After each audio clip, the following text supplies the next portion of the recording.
live. Please stop.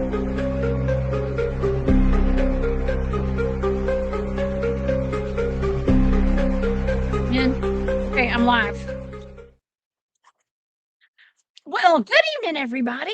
It's the Cryptid Huntress. I'm Jessica Jones. Thank you guys so much for being here tonight. Gosh, we have a fantastic show for you guys, and I have a fantastic co-host slash guest. I hope that my microphone sounds okay. I've been having some technical difficulties with my audio, so I know you guys will let me know in the chat if I start to sound garbly tonight, okay, or if I am right now.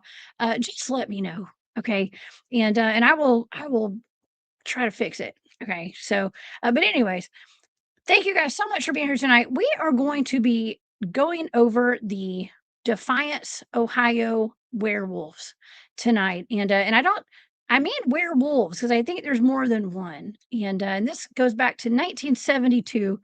Of course, I have one of my favorite Ohio researchers here in the studio with me tonight. We have Mike Tornincasa here of MT Paranormal Life, who you guys will remember exactly 1 month ago. He came on live reporting from the field with that Ohio Bigfoot surge that was going on in Portage County. And he is a boots on the ground field researcher. He's done extensive research. He continues to do extensive research over across northeastern Ohio. And tonight we're going to be talking about some county over in northwestern Ohio.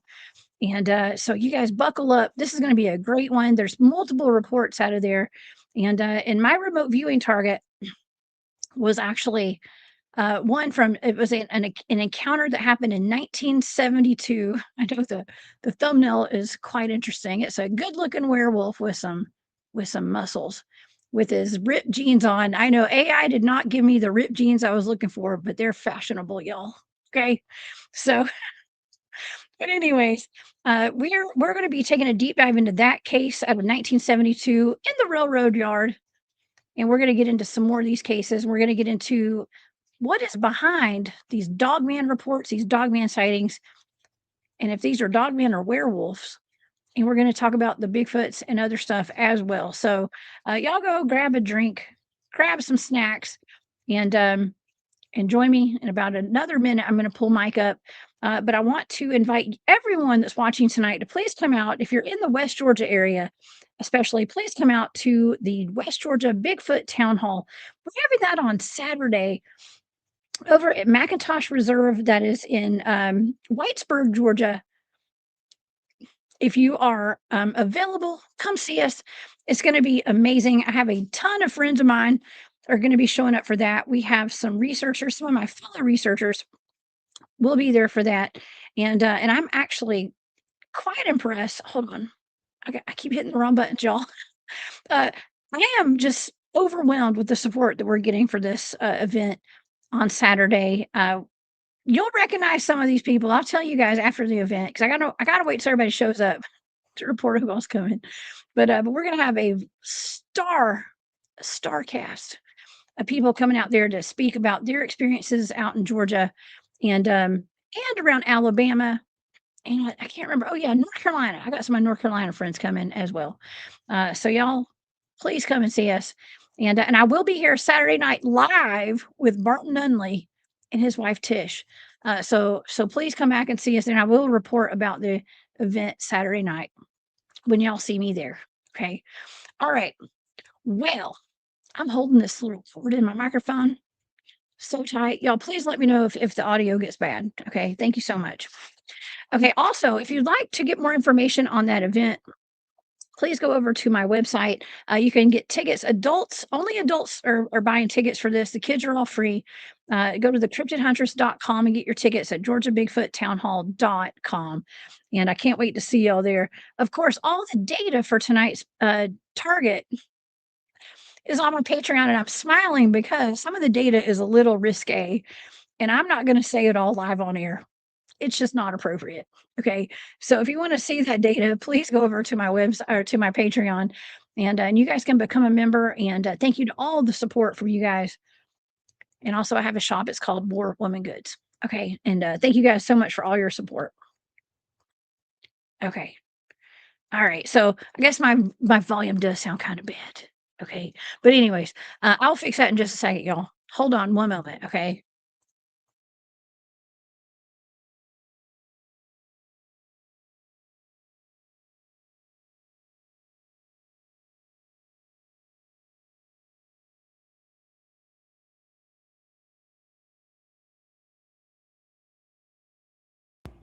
Okay. Sorry, y'all. You remember when we were kids and you had a Nintendo and you had to like pull out the cartridge and blow on it? That's what I'm doing tonight. Yeah, you're welcome. Y'all got to see that. All right. Well, hopefully this sounds a little bit better. I probably will be doing that a little bit throughout the night. And all right. My ears just turned red, y'all. All right, let's get to our show tonight. Ohio Dogman and Bigfoot reports have skyrocketed lately, striking terror and intrigue into locals and cryptid investigators alike. However, these creatures aren't new to this area. In fact, their history goes back centuries, and tales of the Defiance Werewolf date back to the summer of 1972. One fateful night, a humanoid wolf like creature walked upright through Defiance, wielding a 2x4 piece of wood, and that attack was just the beginning of modern day strange, beastly encounters across Northwest Ohio. And they do extend to Northeast Ohio and all over Ohio. This beast or beasts possessed human intelligence. It walked on two legs. It carried a weapon. It wore torn clothing, and it was feared to be a ferocious predator. Decades of reports show a disturbing pattern across northwestern Ohio and the Great Lakes region of dogmen and werewolf encounters. But what exactly is the Defiance werewolf? Is it a dogman? Is it a shape-shifting werewolf? Could it be a misidentified animal? Well, I was tasked with the Defiance werewolf encounter from 1972. The one at the train yard was my target. And we have some fantastic data. And like I said, I'm not going to say all of it because it's a little crazy, okay? And it's a little inappropriate, but that's why I put off even talking about this. But I have Mike Tornincasa here of MT Paranormal Life, who is from this area, and we're going to talk to him about his research and his encounters with cryptids out there. And so, of course, you guys can find Mike over on his YouTube channel. It is called MT Paranormal Life. And he has a new video coming out soon where he goes into haunted locations like mortuaries and does investigations. He is way braver than me, y'all. I would much rather go chase werewolves. Okay. Please help me welcome to the show, Mr. Mike, MT Paranormal. Hey, Mike. Hello. How you guys doing? I'm excellent. How are you? I'm good. Doing good. Had some hail here, like marble size, so got scary for a little bit, but it's calmed down now. Oh no, you guys have storms? Yeah, I don't know, just some weird storm came out of nowhere. It passed in about 10 or 15 minutes, but it was hail. I haven't seen hail like that for a while. Oh my gosh. It's not HE double hockey sticks. It's H. How do you spell hell? HAIL? Is that the kind of hell? I don't know. Hail? Yeah, Hell, that's right. You got it. I'm I am forever traumatized by talking about hell balls the size of golf balls. I don't know if I've told the audience this. I think I have. When I was around 8 years old, we had a tornado at my house, and I lived out in the country on a farm. My uncle worked for a radio station in town, and he called me to get a firsthand encounter of the tornado. And I answered the phone, and he said, "What happened?" And I said, "Well, there was hail balls the size of golf balls." And it was so country, and it completely traumatized me for the rest of my childhood, that he did that. Everybody heard it, and yeah, that's how I quit being country when I was a kid. But anyways, I hope you're safe, Mike. I hope you're safe. Yeah, it was just a short burst and the hail didn't get that big, but it was a little shock because not used to getting hail like that. Yeah, Oh, hail's man. happened here. That's strange. Hail did happen here recently in the past week. One of my friends that I investigate with, his name is Matt. He goes by Spooky Matt. his car actually had to go to the repair shop after a really bad hailstorm we had here the other week. It ruined his windshield and a lot of his car. He had a lot of damage. That's how bad it was. It's getting weird. That is weird. That's wild. Well, listen, keep it listen out for the storm, and if anything happens, take cover. Okay, take cover.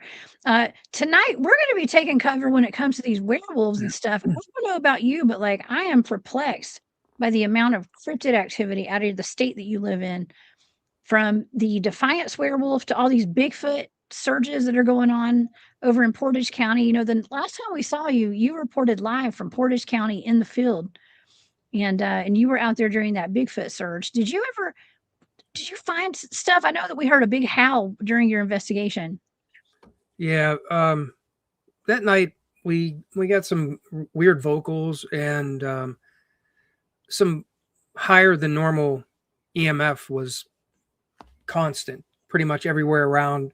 So that wasn't the usual there. I mean, that area we were in is very strange, and we do encounter a lot of weird things, especially when it comes to like poltergeist activity, could even be cryptid activity, not quite sure, but I've captured a lot of things like that. So but it kind of was normal, but the EMF, and that was a little bit higher than what it usually ends up being. So that was another strange night there. Oh my gosh, you got to be careful with all the EMF and the radiation and stuff out there. I know that we usually get. I actually have been looking into buying a Geiger meter. I don't have one of my own, and I suggest you buy one too, Mike, if you don't have one to test for radiation out there. Do you have one? Yeah, I don't have a designated Geiger meter. I have a compass and I have my trimeter, and that's pretty much it. I don't have a Geiger meter. I probably should consider it. Maybe I'll put that on my list and see how much it costs for those. And I actually have a nuclear scientist on one of all my teams, really.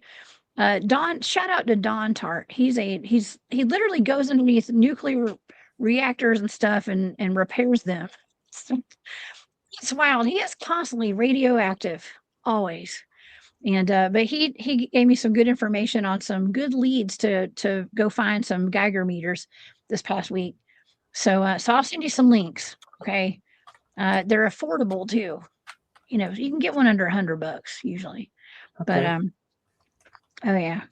But well, Sovereign says there are entrances to Agartha in Ohio. Man, that's like inner Earth. Are you familiar with that, Mike? Have you ever heard of that? I've never heard of that before. Me neither. Never. I have to look that one up because I'm curious. I know about Argatha or Argotha. I don't know how you I don't know what the right syllable is. Put the right accent on the right syllable, right? But Agartha, that is where Admiral Byrd went to Antarctica and went into Agartha. That's the inner Earth. They had the big hole in the middle of Antarctica, right? Okay. So there may be an entrance. We have our own entrance. Well, Mike, you guys do have a lot of interesting history of like Egyptian artifacts and stuff in Ohio, if I'm not mistaken. Well, I don't know how verified they are. Some of the ones that I found, they might have just been local carvings, but they were. There was a sphinx that was carved, and some other weird, like masks or faces. From what the information says, that they were they're assumed to be some kind of art that was done by people.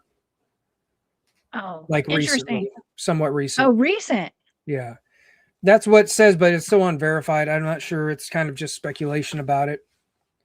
But then I can't really. Well, I don't really have the knowledge to probably properly evaluate it for how long how long ago it was carved and things like that. But it's just interesting to find. Usually don't see that kind of stuff out in different parts of the woods and parks. Oh yeah, definitely. Still City Slacker says, Mike, are you out by Medina? I don't know where that is. Kind of. I'm in Portage County. I'm kind of close to Medina. I'm not that close to it, but it's not too far from here. Very cool. Very cool. Well, I haven't heard a whole lot about the Bigfoot surge since the last time you came on the show. What have you Yeah. heard about the Bigfoot surge? Anything happening? No, not really. Just everybody's been, reporting on it, and seems like a lot of people are looking into it and investigating. And I know since I've been doing this now, it's all been here in Portage County, and it's been going on about 4 years for me here. And there's always been these kind of strange things that I have experienced, and some of the other researchers like Jack and myself, and some of our friends. So we're kind of like, we kind of know this activity is not uncommon, but it was strange that so many people just recently, last month, just had the surge of reporting. So there was something different happened, and it seemed like it was some kind of like a short burst of exposure where whatever was there got seen. It was odd. Yeah. It was really odd, and, this is actually from the website, I think it's Bigfoot Society. People were sending in, the reports to him, and, so he put them up on his website, and also there was not just Bigfoot sightings, there was also weird meteors that were coming down, and I did have a friend of mine, Nick Sylvester came on the show, Mike, and he said, "Well, those were not actually meteors, those were pieces of a spacecraft that had been exploded," is what he said. So Hmm. I don't know. I would just say if you find a piece of a spacecraft that came down, put on gloves, you go pick it up, okay? But maybe save it. It might be ET spacecraft. It happened so quick, and everybody was aware of it, with the way it is now with social media and everything. When things like this happen, the word gets spread, everybody sees it, it's all recorded. There were probably people who were trying to get located. They were trying to probably get within range of where some of the small particles they say would have come down.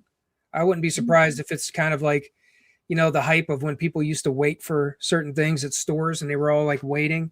I could just see people waiting for like particles to come down from whatever this was. Gosh.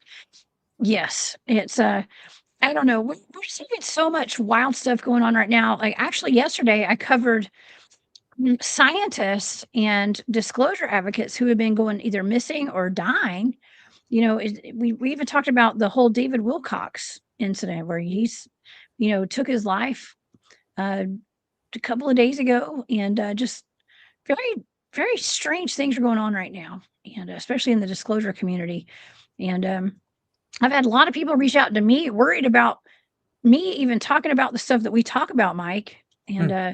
from the cryptid disclosure to you know the ET stuff, and I cover everything on my channel, but this could be kind of apparently can be kind of dangerous doing what we do, Mike.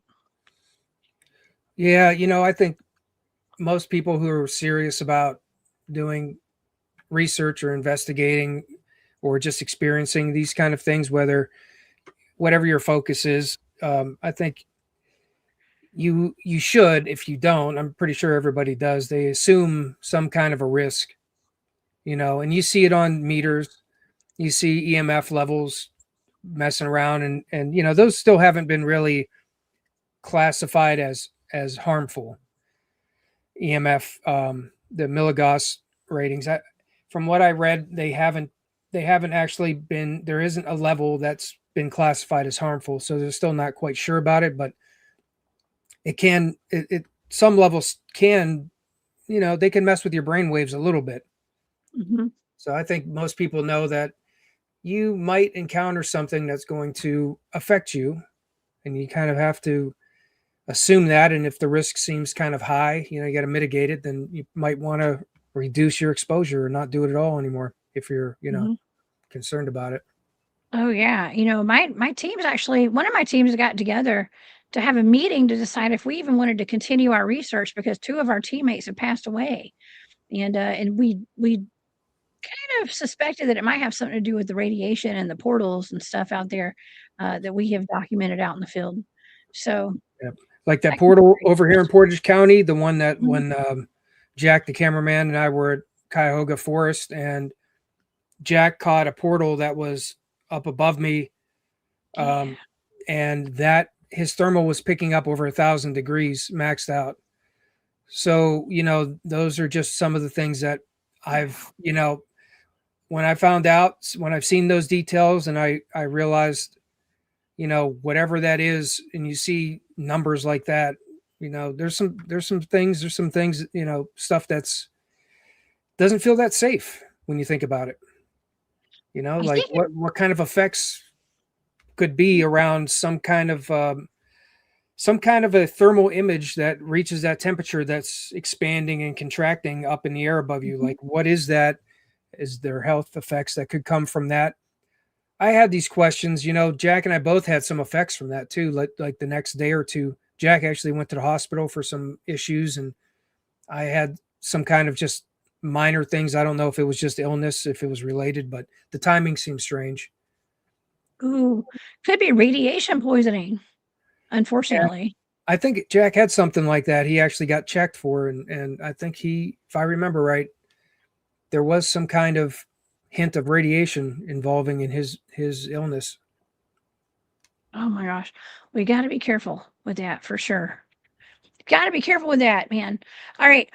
Okay. So we've covered some Bigfoot. Let's talk about the Bigfoot surge. You guys are known for your Dogman sightings as well. And I personally have covered is it Akron? I think that's where the graveyard is, where the grave digging Dogman was. Yeah, And lots of Dogman reports from out that way.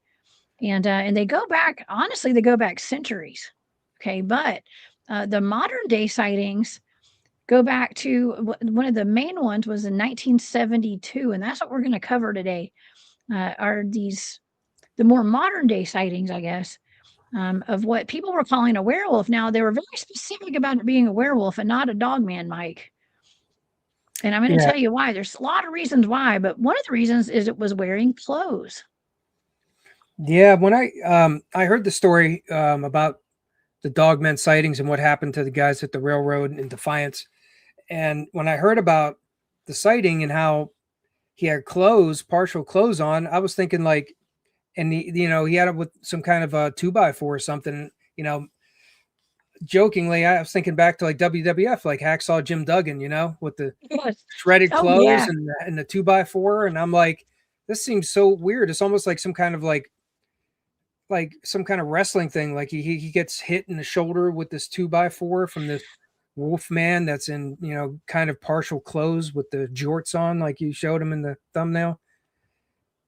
But it was really a wild story. But that's how things go when you see things like that. When you experience strange things, they're pretty wild. Hard to recollect all the little details, but you can sometimes. But it's hard for your brain to wrap around these things when you see them. Oh, yeah. That is so funny. You said jorts. Now, this is funny because I was telling the audience before I brought you up tonight. Uh, I was trying to get an AI picture of a wolf man with ripped jeans, but it kept giving me these dogmen that were very fashionable. You're like, it's really fashionable. You got to pay extra for those rips. Okay, and so these are the pictures I was getting. So this is actually a little more stylish than what those guys encountered out there in Those jeans are worth some 1972. bucks on eBay right there. That's a lot of money right there. He's got a belt and Mhm. everything. Okay. But nonetheless, people were reporting. I mean, there's more than one encounter with this werewolf. I think it's multiple werewolves out there. But like I said, some of them were wearing clothes. Now the 2x4 you're talking about, we'll get into the whole story, but it was a piece of 2x4, and it actually the gentleman that got hit with this thing said that he felt like it was premeditated. He said. Yeah. Uh, also. So, One of the things too is that when you see that picture there of him holding that, because the allegation, if I remember right, was holding a piece of wood that he recognized, and it was never like outlined in what not that I could find on the accounts from Ted Davis, who got hit by that. Um, mhm, it could I would bet based on where they were at, if what's easily accessible. And if you spend time around the railroad, like I used to work for a railroad depot doing maintenance. So I know, what's usually around railroad tracks, and just out filming around railroad tracks, you see rail ties all over, pieces of rail ties. So that Yes. seems to be like probably a culprit that I would imagine if something like that, like a werewolf or a dogman that was that big, probably could wield something like that, and that would be pretty devastating to get hit by. Yeah, well, especially if they're jacked up like that guy. Yeah. Yeah, that's right. So, uh, yeah, that's wow. That's funny that you said. Okay, here's another thing too. When you said Hacksaw Jim Duggins, right? Is that his name? My subconscious picked out this red flannel shirt today. I did not. I wasn't even thinking about that when I picked out this shirt for the show tonight. I was actually channeling my inner werewolf. I think Yeah. that red flannel. That's kind of the typical werewolf shirt, right? And I didn't even think about that. So that's interesting, Wizard Moon. You know what? It's funny you say biker werewolves because we're going to get in the data in just a minute. And I gotta say, I'm not saying there's a connection there, but there might be a connection there. So, very interesting stuff. Okay, I know you guys are on the edge of your seat. I know what won't know what the data was, but for our international audience, I always like to show a map of where we're talking about, and so we're talking about Ohio tonight. Now, this is in the northeastern section of the United States of America, and that is actually where our friend Mike here is at the moment, and this is the county where this happened. This is actually Defiance, Ohio, right there in the northeastern corner. Now, Mike, you're more of the north. You're in the western side of the state, right? I'm northeast. Mm-hmm. Yeah, I'm south of Cleveland, a little bit southeast of Cleveland. But almost, if you were to go straight across the state, following Defiance across the east, I would be kind of like towards the border of Pennsylvania, maybe a couple counties from the border of Pennsylvania, almost in a straight line with Defiance. Oh, cool. Okay. Well, let me pull up. Let me share my screen, and we're going to show a picture of some of the Dogman sightings that are around the entire state. And I find this interesting because, all right, I don't know if y'all can see my cursor here. Okay, so this is Ohio where I'm making a circle on the screen right there. And I'm gonna zoom in. And the interesting thing is okay, in the the northwestern corner we're talking about tonight, there are no dogman sightings on this particular map. Now, I think this is the NADP map. Most dogman sightings actually, Mike, are along this highway right here. They kind of go down, it looks like a highway that goes from Columbus up to Akron and Cleveland. And Interesting then enough, I wonder if there's a ley line that follows that trail. that is interesting. It looks like I-71. Wow. And then I guess I don't know if that's what goes down into that's a national forest right there, the Wayne National Forest. Um, I have some friends who are truck drivers, and they do report seeing dogmen on the side of the road, and they're often seen on the side of the road. There was an interesting story. It was May of 2005. That was right around Columbus. That was a very interesting story that I was reading about, a dogman encounter. Pretty crazy one, but it was right around there. Really? Yeah. There are a lot of dogman encounters around Ohio, Indianapolis, or Indiana, up in northern Indiana. I mean, we actually were just talking about, I guess Illinois is another state over, but I just did a show on the Chicago Mothman this week. And that's the interesting thing as well. And I decided to pull up a map, Mike, of all of the Department of Energy buildings. Ooh, as a matter of fact, let me pull it up now. I think I saved it. So I think this is my opinion. I'm not going over the data yet. It is my theory that these Department of Energy buildings have large ion colliders under them, maybe like CERN. Maybe there's some kind of connection to those in these areas. So let me pull this map up. Let's see. I don't see one in Ohio. You guys don't have a Department of Energy building. Okay. So maybe not. Wow, you guys actually don't have one. But there is one in West Virginia or Yeah, Pennsylvania right there. right on the border of PA. What is that? National Energy Technology Laboratory is right there. So maybe that accounts for something. I don't know. Okay. I want the audience to keep that in mind. Okay. Just keep that in mind. And I'm not saying there's a connection, but there could be a connection. Okay.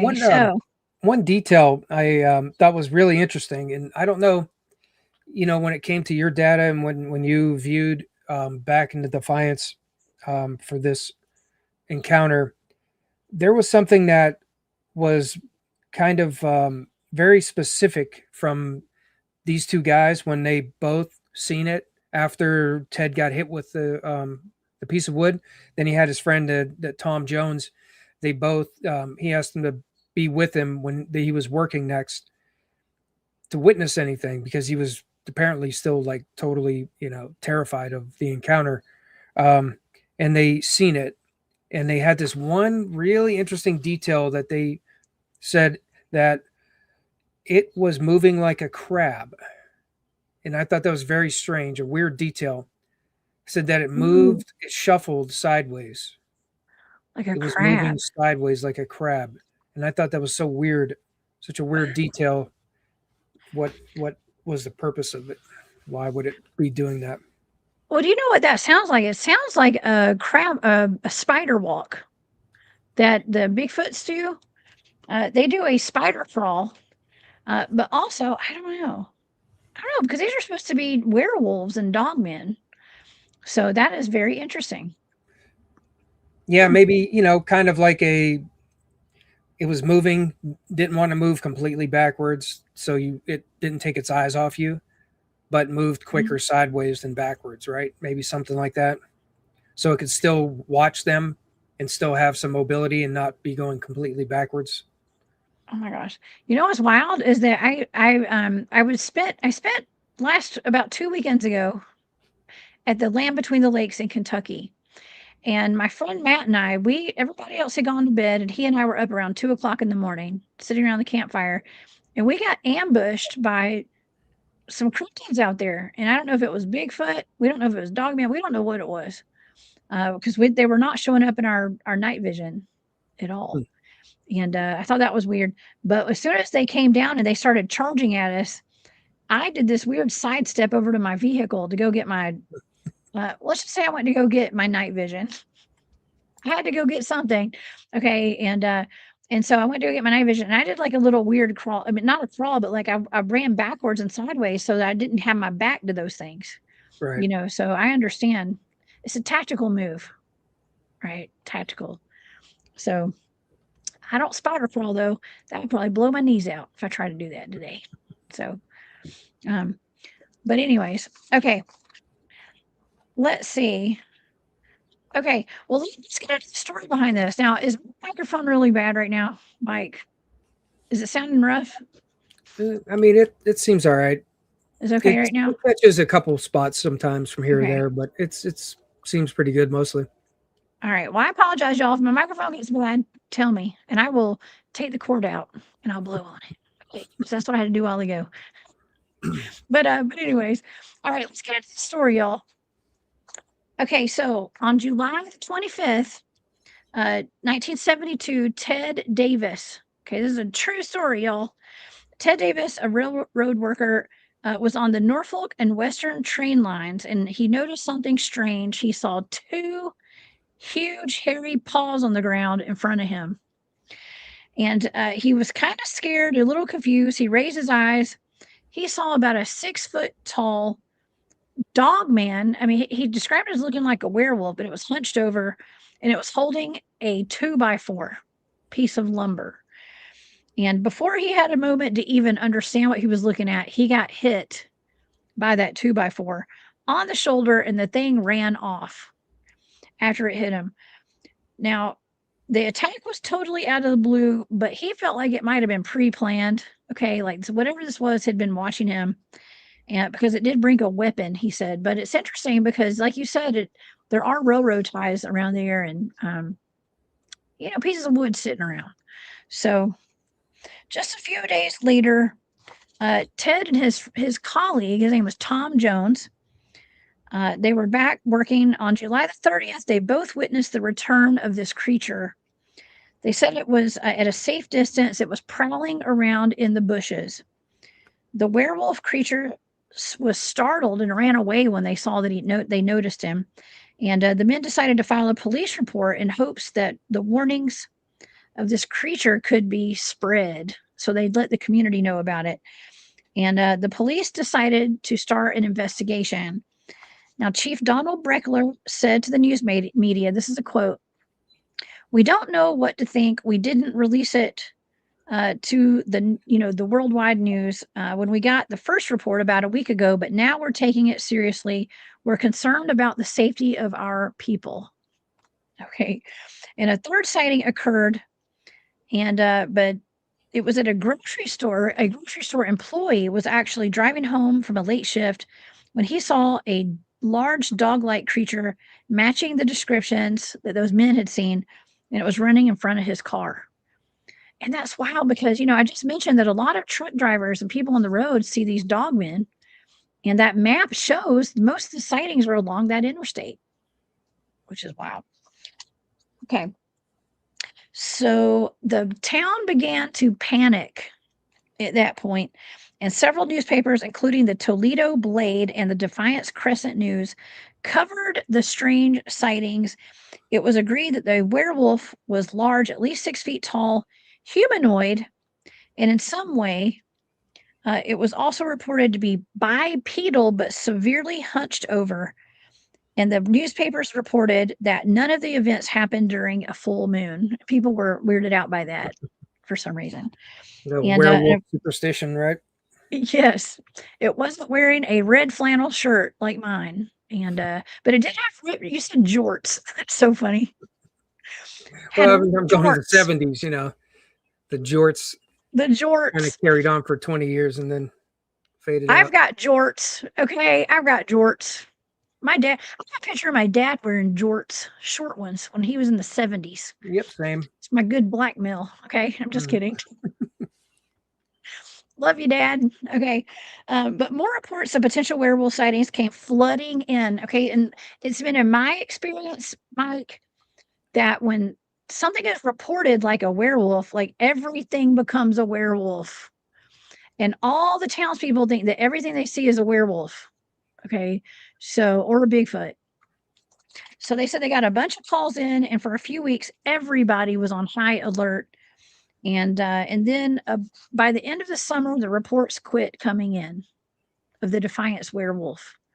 So let's see. Okay, so it was basically just for a summer, Mike. It didn't really last that long It was there, only like but a month, or wasn't it? Like July to August, I think. It was only yeah, like for a full month. only the summer. Yeah, only the summer. And yeah, okay.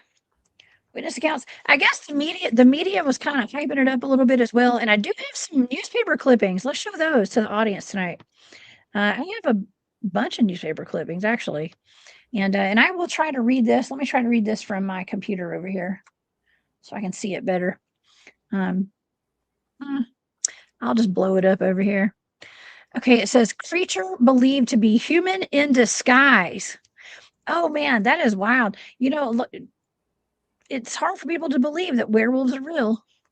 And it says the werewolf of Defiance may not be some kind of weird animal after all. It is now being referred to by citizens as a disguised human. Man, I don't know. What do you think about that, Mike? Do you think we could have been a disguised human? Well, I mean, this encounter that Ted Davis had, right? Uh-huh. It kind of like he got hit. He got surprised by someone. Like he was checking the couplings on the cars. That was his job at that time. So he was kind of down in between and low, and then the first thing he saw were the feet. He saw the feet, and then was kind of like from what I read, he thought it was an animal, and because I know like I said, I've worked at a railroad depot and I see a lot of stray dogs, coyotes, so his instinct was kind of like what I know you see a lot of dogs. So, but then it just seemed oddly strange from how the size that they were. And then he was alarmed by that, by the feet. And then when he came up and saw a person someone that was standing like a person that was dark and they had clothes on, hit him with a piece of wood. I just like, it sounds like somebody could do this, right? Like an action of somebody, maybe they weren't there mentally, you know what I mean? Or maybe they were just pulling a prank and they put on a disguise. And that sounds like something a person would do. Hit you with a board, hit you with a 2x4. So, I mean, there's like part of the story makes me wonder, because this guy got hit pretty hard, and it happened so quick. Did he actually encounter something, a dogman or a werewolf, or did he encounter like somebody who wanted to hurt somebody who was trying to disguise themselves in some kind of a werewolf outfit and they still had clothes on? Just because of the clothes on just seems like such a weird thing that made me think of like a person would be doing this.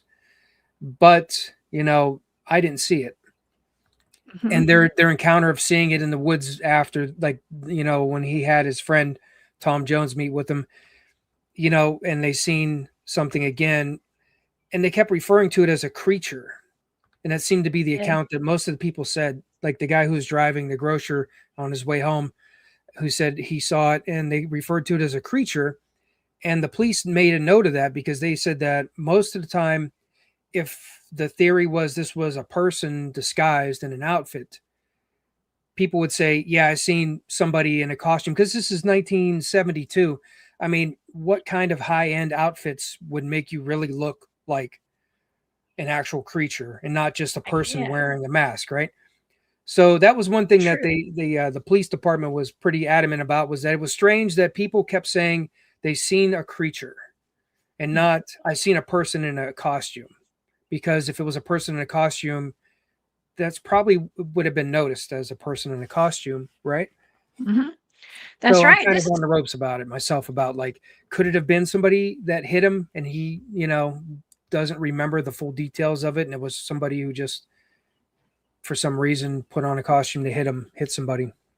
It seems so weird. It does. Well, that could be the case, but so many other sightings happened after that, right, as well, and including there at the location. And it was witnessed by other people, and there were even law enforcement officials that saw these things. And it was really funny because in this article that I just showed, they talk about how the people who lived in that area near that Norfolk and Western Railway tracks, they said that the thing was just some nut running loose. It was a nut running loose, they said. Just some man dressed up in a costume. But this was only what, like 5 years after the Patterson Gimlin film was made, and with Patty and stuff. And I mean, even today, that film has been controversial for some reason. Okay. But people saying, well, that was somebody in a suit and stuff, and that's always up for debate, but we've got werewolves 5 years later after that, that could be. You've got some good points there, Mike. Could have been, maybe he did get knocked silly. Yeah, I mean, you remember a lot of details, right? And if you can imagine, or even go back in time and look at some photographs, remember werewolf costumes, right? A werewolf mask you put on your head, and you saw that, and you saw somebody wearing that, and they attacked you, you would know this was a person wearing a Halloween mask that attacked me. You wouldn't be like, the detail they gave was so, like, the face was elongated with sharp fangs, and they said it like blended a human and a werewolf to a point that it was really disturbing, that their brain couldn't really comprehend it completely because of the weird blend of that. And if you think about the detail in the hair and the way they describe the size of it, it just starts to seem more like, okay, this might not have been a person in a costume, because if you see somebody in a costume wearing a werewolf mask, you're going to remember some dude jumped me and hit me in a Halloween outfit. Yeah. It would be pretty easy to remember that versus what he actually saw that he described. Yeah, he didn't get hit in the head, he got hit in the shoulder, that's Yeah, he got different. hit in the shoulder, right? So it didn't like knock him Yeah. unconscious. It just kind of like hurt him, and by the time he recovered to identify the threat, he was gone. The werewolf or whatever it was gone.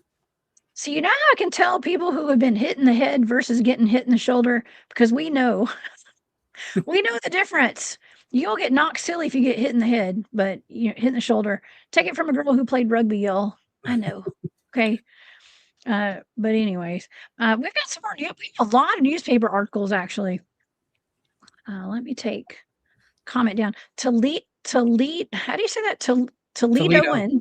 Toledo. Toledoan. That's a funny word. Toledoan cries werewolf, but police disagree. Now, the police were very much on the defensive with this. It says Toledoan John Schmansko, 22, says that he saw what looked like a werewolf as he was driving on Sylvania Avenue towards Talmadge Road about 11 p.m. on Monday. The University of Toledo pharmacy student said that the form darting in front of his car appeared to be human, with an oversized wolf-like head and an elongated nose. He called police, but the operator dismissed the werewolf as a joke. That's weird because they were getting so many reports. But he says, if indeed he did see a werewolf, the beast must have driven here from Defiance, where last week 3 persons said they saw a hairy creature roaming near the downtown district. The next thing you know, someone will be saying they saw a werewolf behind the wheel of a flying saucer. Yeah, you Man, can tell that they have an opinion about that, don't they? they're not biased. The nut jobs. and You bunch most of of these crazies. descriptions, right, of the werewolf or the dogman that they seen there were opposite. The head was small compared to the body, Yeah. right? Like this is like the head was a large head, big head, but most of these were the head was small compared to the body. The body was larger than the head in comparison. Wow. Well, we have a couple more. I'm going to go pull up a couple more of these. This one because it's stuck around for a couple of months. It says folks still see monster. Policemen unable to find the werewolf. And the werewolf craze is on. Ohio residents are claiming to see the big hairy monsters all over the state, despite reports from policemen that nothing is to be found in the area. The latest monster was reported sighted by a woman motorist in northern Windanall County Wednesday. Sheriff's deputies checked for the big black thing she said that she saw, but had no luck locating the monster. The same goes for Defiance police, who said they have heard no more reports of the famed werewolf who appeared before 2 Toledo railroad workers there last week. And Toledo police are dismissing reports from a University of Toledo student who said he saw one on Sylvan Avenue near Talmadge Road that week. The craze started last month when a 7-foot monster, which smelled like, what does that say? Limburger cheese was reported. Smelled like Limburger cheese. What? It must stink, I guess. Reportedly seen in Marion County. Is that like a blue cheese? I honestly can't tell you. I've never had it. Limburger. Well, I guess we smell cheese. I guess I need to go smell my cheeses so I can know if a werewolf's around from now on. Okay. But all right, we got 2 more articles. I'm not going to read this one, of course, all the way, but this one says Defiance residents suspicious of their werewolf. Okay. I mean, it was very much in the papers. Okay. And very, very well documented. And I think that's the same one that we showed a while ago about the policeman unable to find the werewolf. So, yeah. I don't know. I have about 18 pages of reports, actually, of some of these very detailed, actually, accounts of some of these werewolf sightings. Now, my remote viewing target was the very first one of those 2 gentlemen. It was actually the one gentleman that got hit with the 2x4. That was my target. Okay. And it's funny because I've held on to this one for a while because some of the data was a little weird.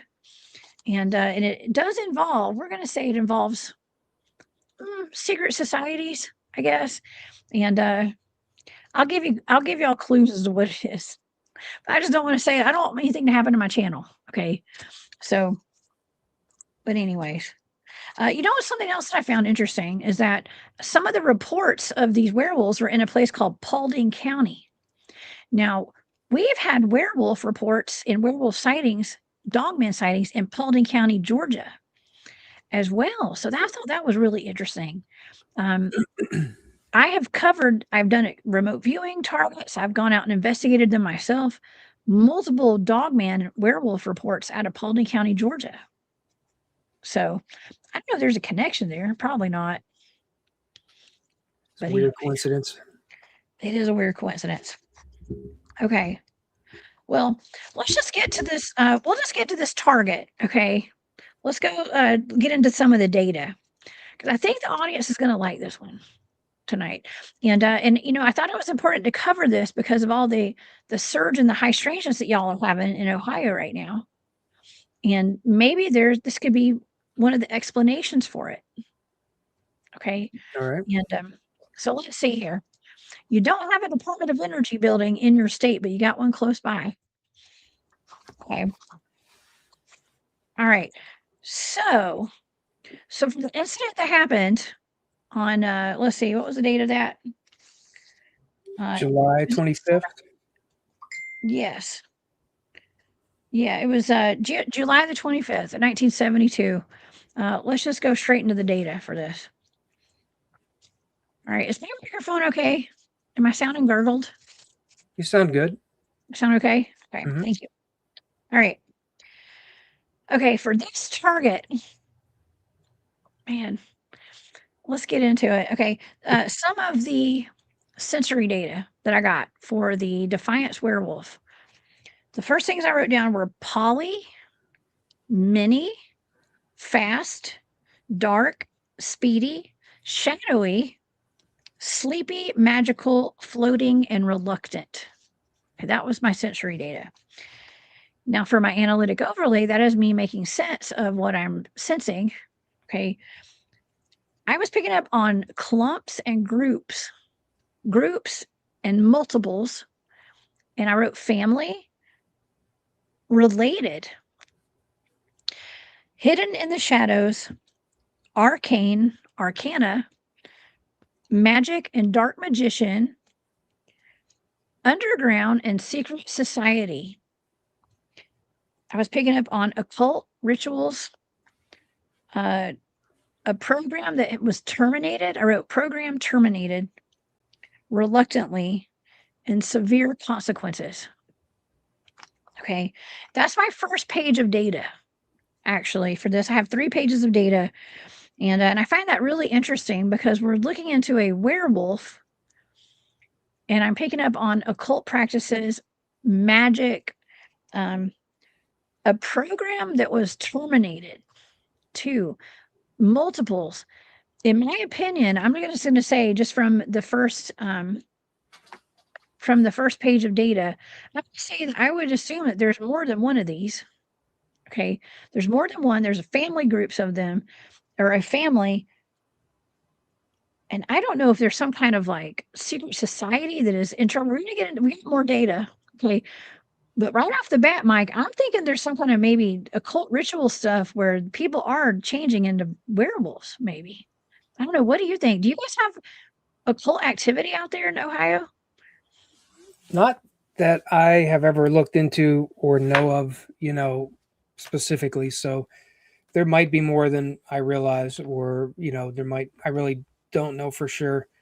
It's interesting about the possibilities or what it would mean if what this guy Ted Davis seen with clothes on, this almost like kind of, I'm thinking of like the Hulk, right? Yes. Like, could this possibly have been, he could have somehow, a person could have turned into this, right? With some of the things that you Yeah. said. I mean, that's a pretty heck of a thing to think about being real, right? It's It is. pretty crazy. But, if you follow people like Bill Schnoebelen, that fella from the Prophecy Club, I talk about him sometimes. He said that he was a high level initiate into the Brotherhood of Satan. And he's also, I think he's a rabbi today. He's done everything.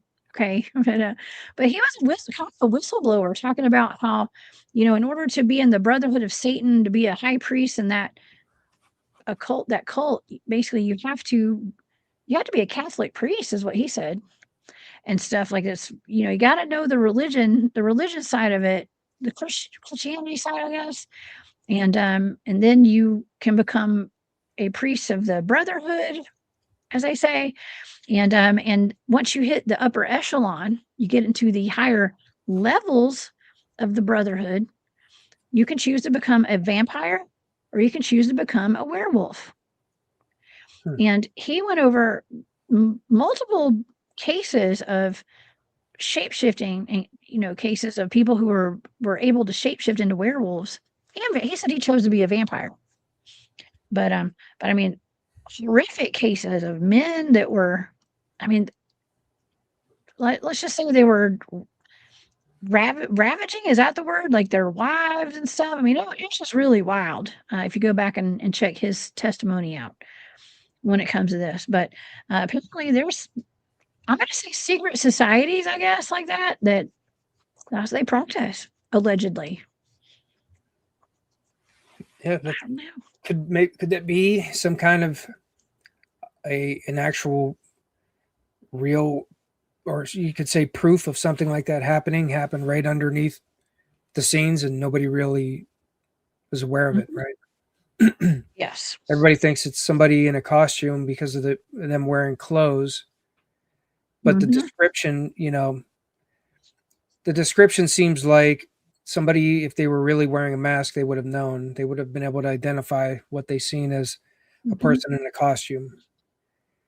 Yes. So it seems like the sightings are real with what they've seen being not a real person, but having some kind of clothes on still. Yes. Maybe that was it. Maybe something like that happened and nobody really understands it or knows. Oh, yeah. Well, okay, so I'm going to read part of another witness report, okay, before we go further. So there was a third witness, and I know they said it was, there were the two men at the railroad yard. And then there was another, the grocery store employee was driving at 4 a.m., coming home from his late shift. He reported that large dog. I mean, yeah, grocery store, do you stay up till 4 a.m. at the grocery store? Yeah, I think they probably didn't want to say, he was probably driving home a little lit from last call, but that's what it sounds like to me. You're driving home at 4 a.m. 4 I don't think a.m. you're is, at the grocery store anymore. yeah, I don't know. Maybe they just went late. Maybe they had a big shipment in or something. But it was 1972. The times were different, back then. But he said, okay, so this is his description. He said that it was a bipedal creature, stood between 6 to 9 feet tall. Now that's interesting because that's a big discrepancy right there. From 6 to 9 feet, that's 3 whole feet bigger. From 6 to 9. But maybe it was from when it was on all fours to where it stood up. It was hunched over. It's difficult to scale that too. It is. It is. You just know it's bigger than a human normally, and then you're not sure where you at. You at 7 foot, or are you actually at 8 foot? From like Yeah. my own sighting, that's hard for me to still do the height thing. I can kind of relate to that somewhere in there Yeah. between 7 to 9 feet tall. Very true. Yes, that's very true. Okay, well, okay, so he said that the height estimates were a little exaggerated, and because it was covered with dark hair and huge hairy feet and prominent fangs, he said. Some accounts mentioned the creature wore torn dark clothing. And one witness claimed to have seen it wearing a ragged blue jeans, as jorts, as we call them. He was wearing ragged blue jeans, They were more expensive than the ones without the holes in them. But Homemade. homemade ribs. That's right. But yeah, people, it was kind of consistent with a lot of people saying, well, it had to have been a human dressed up like a werewolf. It had to have been a human dressed up like a wolf man. But I don't think it was. We'll get back to the data. How about that? Let's get back to the data. Because it gets weirder. Okay, it gets more weird.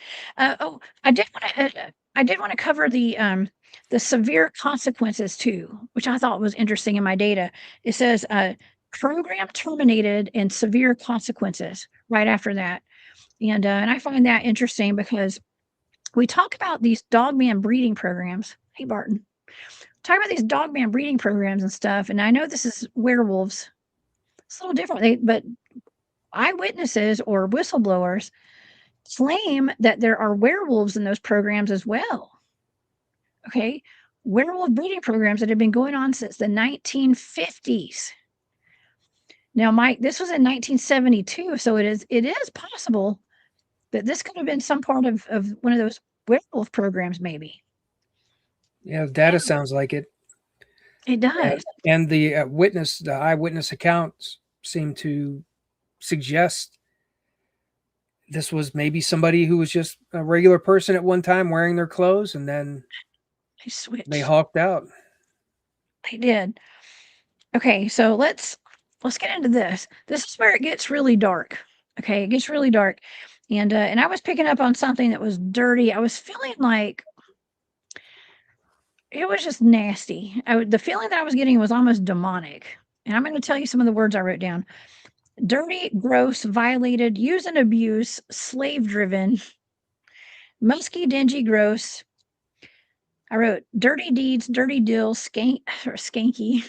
Sorry, skanky. Okay, and dirty, demonic.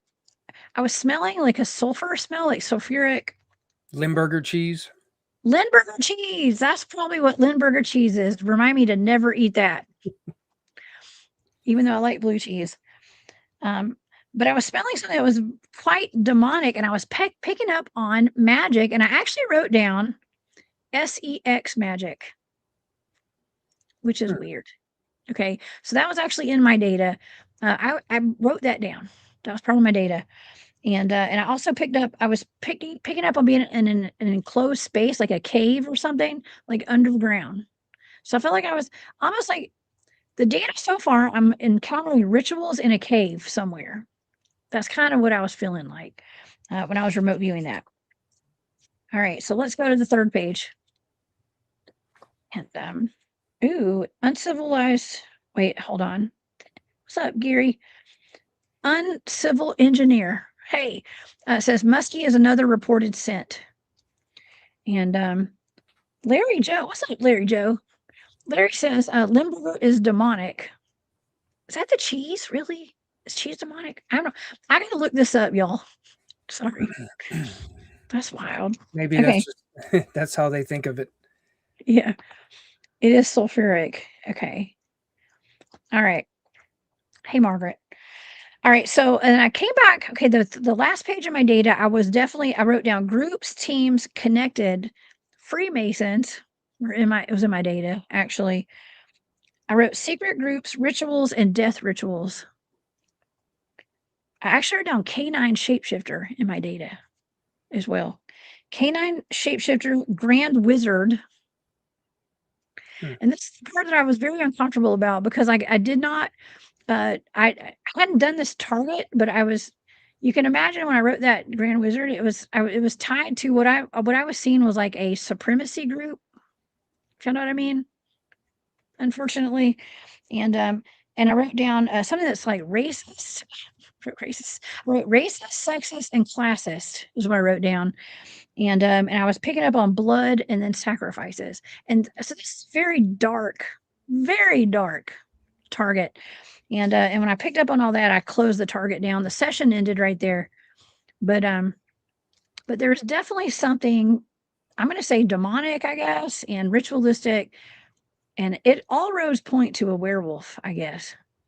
I mean, that's what I would think. I don't think dogmen involve rituals and blood and stuff, but It was all in the data, Mike. What do you think? Are you weirded out by all this as much as I am?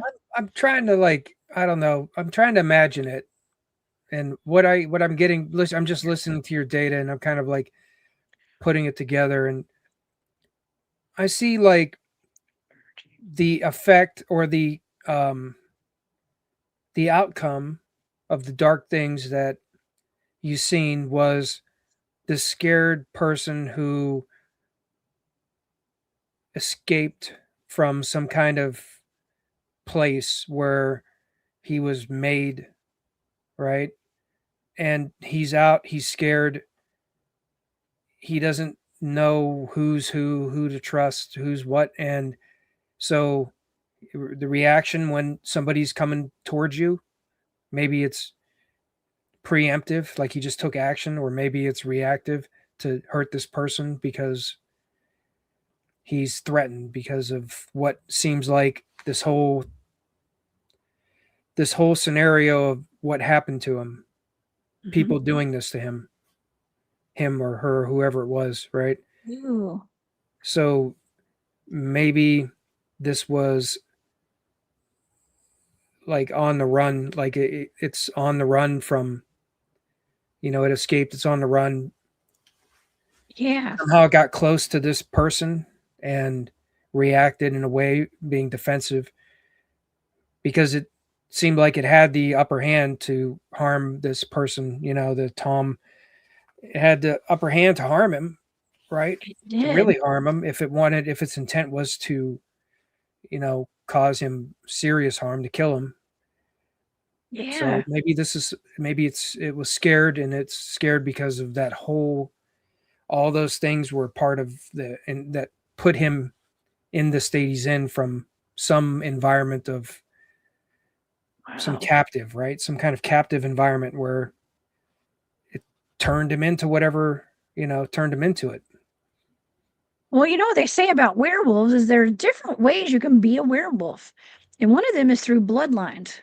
Okay, like if you're born into a werewolf bloodline, okay, there's that. Also, they say that if you drink the water out of a werewolf footprint, have you heard that?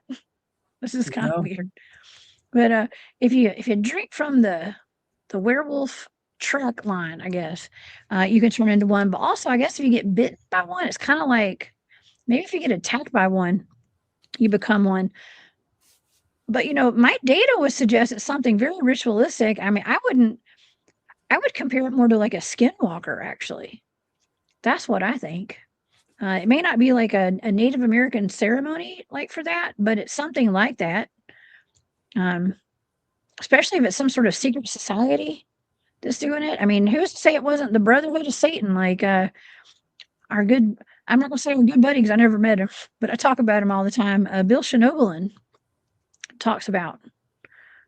So there's some weird scenario, or there's some similarities from.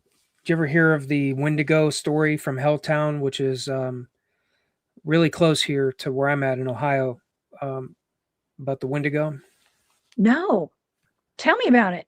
Well, apparently there was some underground bunker that had been discovered and then filled in after it was discovered, and they found chambers, crazy scratch marks, but there was reports of what people described as a Wendigo, like the description of it, and there were barriers marked where it had been seen and things like that. But it almost, like, that story reminded me of something like what you were saying, like it was some kind of environment where it was either created or it was kept, and it was in some way used or studied, or I don't know what its purpose was, and then it got out, and then it had been trying to find out what its purpose is when it's out roaming.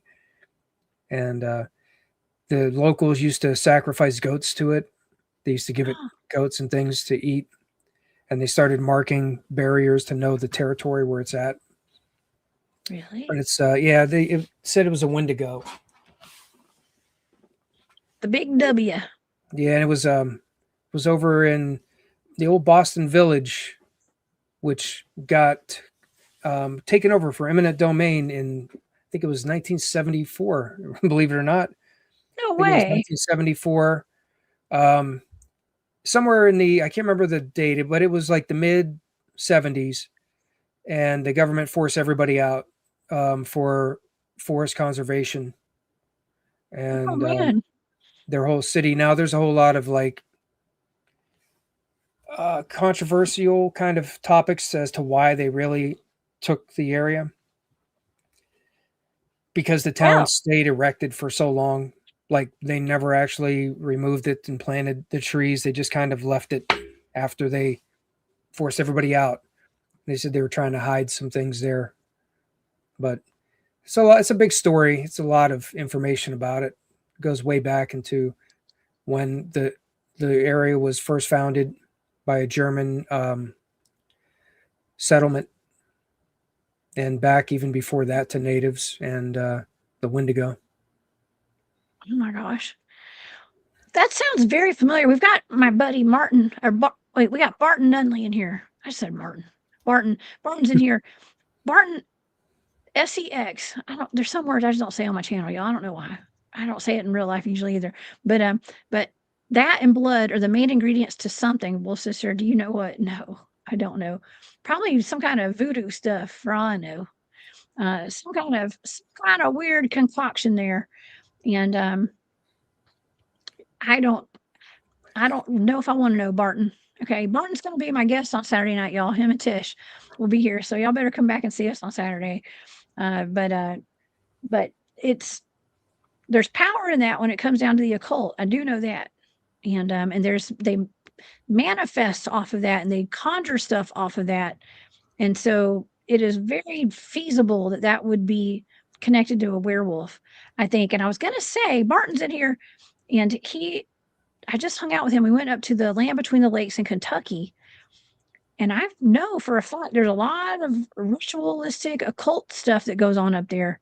And we had some conversations about that. I mean, I'm not convinced that some of those encounters that people are having up there aren't werewolves. I mean, they say Dogman. I think it was werewolves. As a matter of fact, I wouldn't be surprised if the creature or creatures that attacked that family, there's a long-standing story of a family that was attacked and mauled to death by a dogman back in 1982, and I believe that might have been werewolves. Actually, that's what I think, or like a hyena type dogman or something. That's what I think.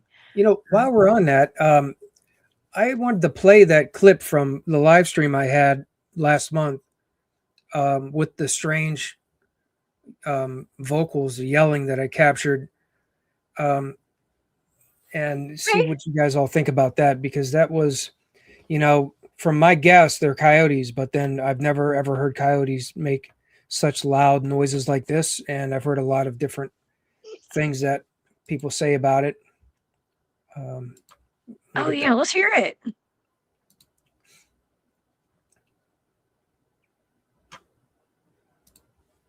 I shared it. There you go. This is from the live stream. I think it was right at the end of last month. Okay, here we go. Hold on. Reset them again. All right. It's a good thing that we're doing this live so they can see that we're not. Hey, Sifa, you can ask them whatever you want. Some people are scared of demons. Some people think demons are this, or that. I really don't know. I've just heard things. What the heck? Oh, it's a coyote, dude. What the hell? A coyote? Is that a coyote?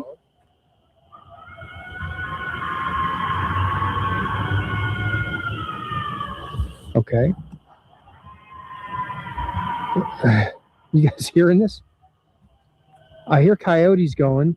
If that's a coyote, that one's really got a little something extra to it. Or it could be something that's mimicking a coyote. That's strange. I hope you guys are hearing that.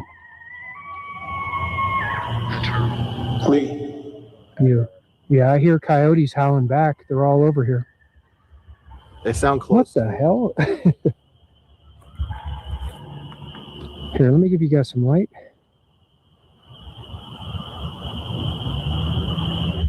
Yeah. No. Skinwalker, you said? Somebody said that was Let's go take a look. skinwalker in the Let's see chat. what's out here. I saw that. No, I go on the check. There's one interesting thing that I noticed when I'm heading back here. Keep myself protected. I'll kind of zoom to it. How? How? Oh, hold on. I don't pay for YouTube Premium, so I got to deal with an ad.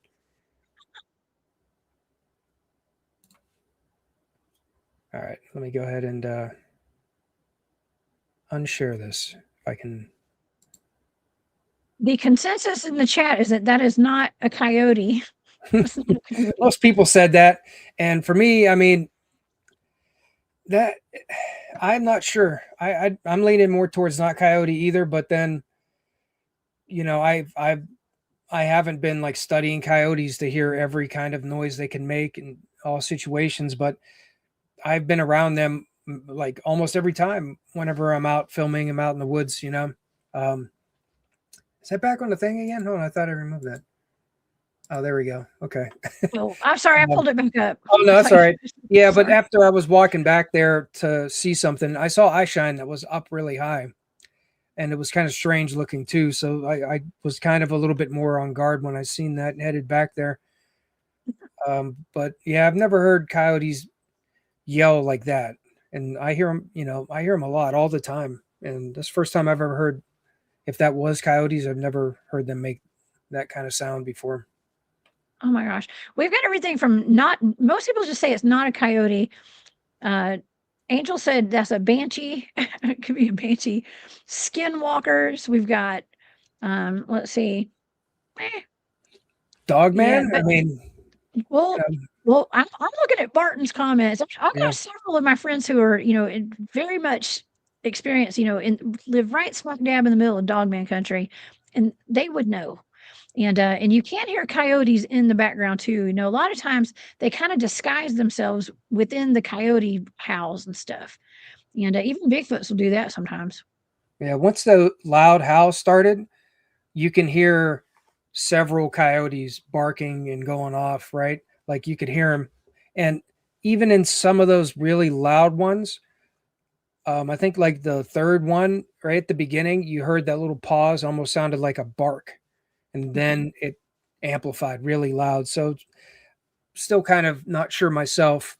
But it's very, like I said, that from all the coyote activity I've ever heard, I've never heard that kind of volume, you know, that kind of vocal from coyotes before. And that was in Portage County. Is that where you got that? Yeah. Yes. Yeah. Right in the middle of the Bigfoot surge. Yeah. I think that was Last the month. 29th of last month was when I was live for that. Oh my gosh. OU 812KA says, Western Colorado, coyotes all over don't sound like that ever. Yeah, I've So- never heard coyotes sound like that either. But in some manner, I mean, they were making a call, which kind of, you know, made me think coyote at first, right? That's what my brain was saying. Those are coyotes. And like Matt, you heard Matt say the same thing. Oh, that's a coyote. Because, you know, we hear the coyotes call, but he said that at first. And when I kept listening to it, I was just sitting there telling myself, like, that doesn't sound like a coyote I've ever heard before. No, Sovereign Cosmic Wildman says, I've always said the Dogmen, aka shapeshifters, mix in with the coyote packs. I think so too. I think I wouldn't be surprised if they did at all. Racist Artwork said, will you please play that again? Sure. Do you play that one more time? Yeah. Let me go ahead and get through this. The commercial? Yeah, let me get through this All right, commercial. you take your time. Hey, actually, let me take a quick commercial break too, because I want to thank some of the audience members tonight. Nathan Davis, thank you so much for that super sticker. I appreciate that. He says, courage. Yes, let's all have courage. I'm sorry, y'all. I'm so behind on these. Thank you, Nathan. And Bobby Singleton, thank you for gifting 5 Cryptid Hunters memberships to the Hunt Club. You are so sweet. I appreciate that. And congratulations to everybody who got one of those. And thank you, Bobby. You're the best. And Muriel 144, what's up? Well, maybe I'll see you this weekend at the event. But hey, another great show. See you on Saturday. I'll see you on Saturday, girl. Thank you. Thank you for being here. I can't wait to see you again. Okay. Thank you for that super sticker. All right. Y'all ready to hear this one more time? Let's listen to it. Let's do this. All right. See, you can ask them whatever you want. Some people are scared of demons. Some people think demons are this or that. I really don't know. I've just heard things. What the heck? Oh, it's a coyote, dude. What the hell? A coyote. Is that a coyote?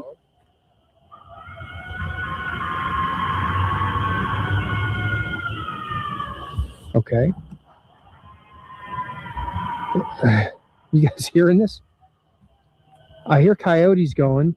If that's a coyote, that one's really got a little something extra to it. Or it could be Wow. something that's mimicking a coyote. That's strange. I hope you guys are hearing that.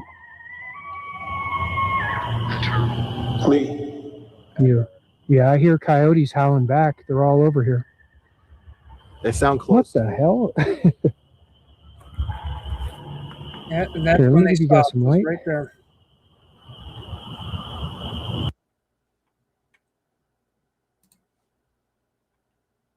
Pretty wild. No. That's wild. Candace, I'll see you Saturday too, girl. I can't wait to see you again. Thank you for coming on Saturday. That is really cool. I mean, how do you oftentimes get captures like that? Like when you're out there, because you're constantly recording, right, Mike, when you're out in the field. Do you pick up stuff like that often?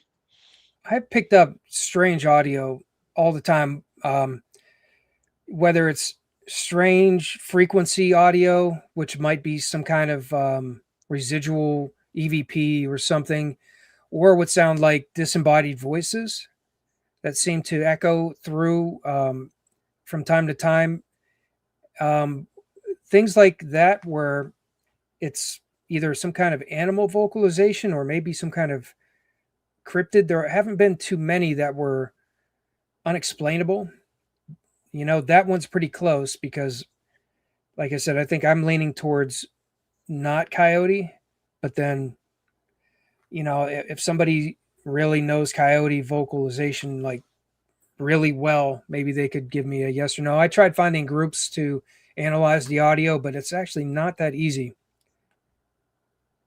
So I don't know. Maybe somebody could give me a reference or somebody a referral even to have somebody listen to that to try to validate it.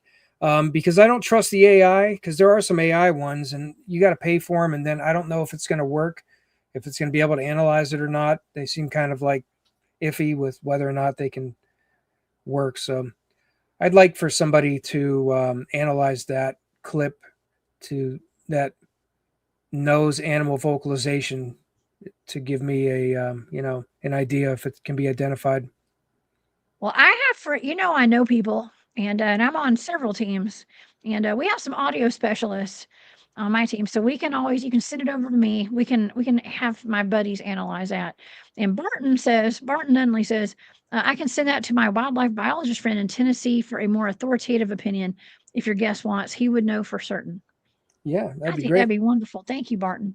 I'd just like to Yeah. know, I'd like to know one way or the other if it can be proven to be an animal or unknown, right?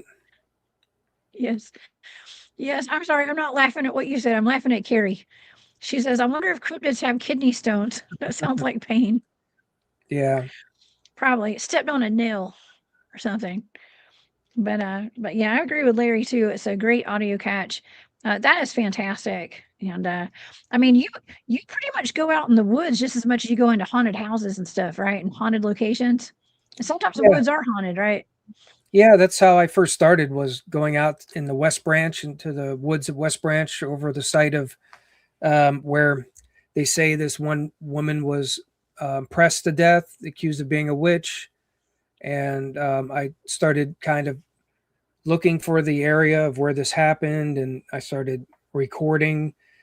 That's where I had my first sighting of something that didn't seem to be any kind of apparition. That looked like some kind of a cryptid, and its size fits that something bigger like Sasquatch or a Dogman. So right away, I kind of seen that there's a lot more out there than, you know, what you might be expecting. You know, I wasn't aware, I wasn't even ready for that. I was out there listening with my audio recorder, recording, looking to see if I get any kind of energy interactions, any kind of spirit interactions, things like that. And then all of a sudden I see something like some kind of a cryptid running behind a tree, and then everything's all, you know, it's like an awakening. Oh my gosh. I actually was thinking about you. Some of the things that you talked about, it might have been the first time that I actually thought about it. When you were talking about cryptids versus poltergeist activity. And I was actually with Barton Nunley, who's in the chat, him and his wife, and our friend Matt, and Martin Grove, some other people. We had a well, actually the first night we were there, it was just us out at the Land Between the Lakes. And you know, Martin and Letitia had gone to bed. They went and got their tents and stuff, and we're in bed. And me and Matt were sitting around the campfire. And around 2 o'clock in the morning, we got bum rushed by something that was invisible. And it was loud, it was gigantic, and it was kind of threatening in a way, a little bit, the way it was like bum rushing us. And like I said, I kind of backed over to my truck and I grabbed my stuff that I needed out of there, and I got my night vision. My night vision the batteries kept draining in it, of course, when this was happening. But we got surrounded, Mike. When I mean surrounded, like we got surrounded. They were pushing our vehicles. They were throwing rocks. When I got to my truck, they lobbed a rock into the lake right in front of my truck, right when I got to my truck. And I've had something very similar to that happen several times, other than the surroundingness of all the movement. I haven't experienced something like that intense, but like that, like leaving the same exact scenario where leaving the area and then a big rock hits the water right nearby where we're walking more than once. And it's that's what I call, like, you know, the forest poltergeist. Because poltergeist. You don't see it. You don't see where it comes from. You don't see what did it. But the same kind of activity has been reported in poltergeist activity, or in poltergeist cases in homes. And, you know, somebody wrote a book I read. It's called The Forest Poltergeist. And almost everything he talked about was, you know, resonated with what I experienced. And it just made you think about what kind of activity are you experiencing, right? Mm-hmm. Well, it was definitely Bigfoot activity. It felt like it was Bigfoot, but we couldn't see them, and they were not showing up in our thermals, or we didn't have thermals. I had a night vision. That's all I had. That's the only thing we had that we were charged with the batteries. Everything else was either dead, or Barton had one, and they had something in their tent with their psionics. But I started thinking that night, you know, it was an hour into the barrage of the, you know, I don't want to call it an attack. We didn't get hurt, but they were surrounding us for over an hour, maybe an hour and a half, and from every angle. And we were right beside an Indian burial mound. I mean, it was right there in our camp. And I asked Matt, I said, could these be ghosts? Could it be poltergeist? Because, you know, we can't see them, but we're feeling them, we're hearing them, they're throwing things. I was thinking about you, Mike. I thought about the poltergeist conversation we had when we were out there. Yeah, I think that's what it was. That's the thing. That's the part of the mystery, right? It's like, it's hard to know. Well, it's hard to guess when you don't have any kind of visual confirmation of the experience.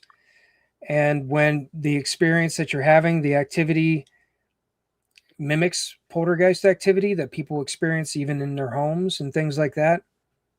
So you wonder, like, could poltergeist activity really only exist in homes? Or could there be that kind of activity and energy outside of the environment of, like, being around a bunch of people in a home? Could it be around the wildlife? Could it be around the people out in the woods?